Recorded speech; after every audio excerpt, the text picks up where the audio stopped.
Ở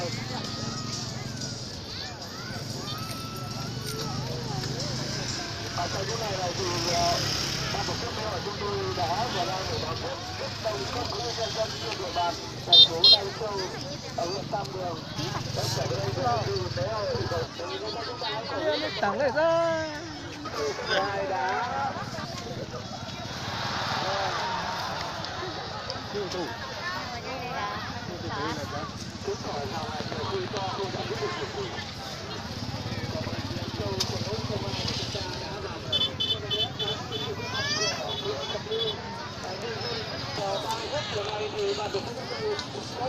super chưa phanh á.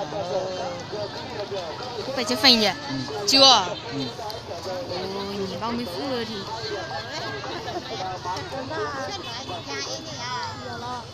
super chưa phanh nhỉ nó ấy.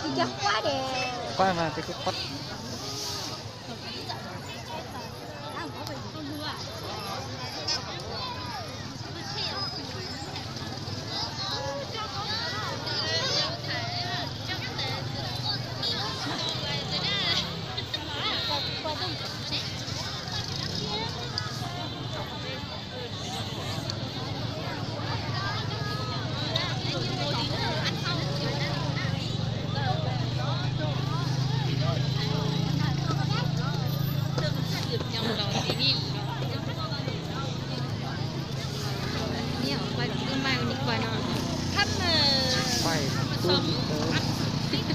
tua là hai cu hai cu lủng cái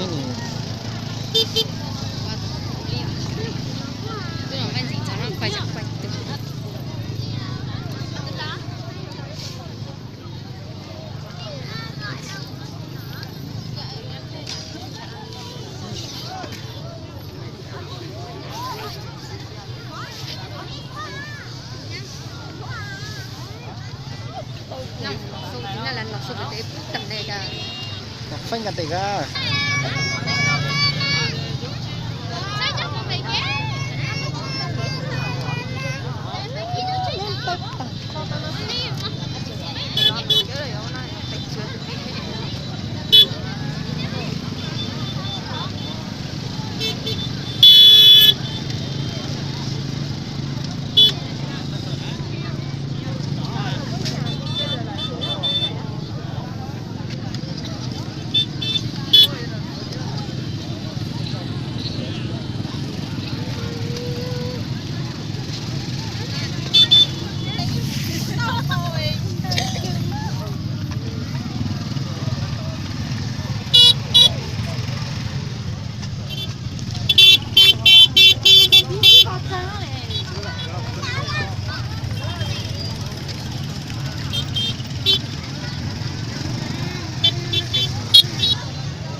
cái này tôi muốn chơi con nát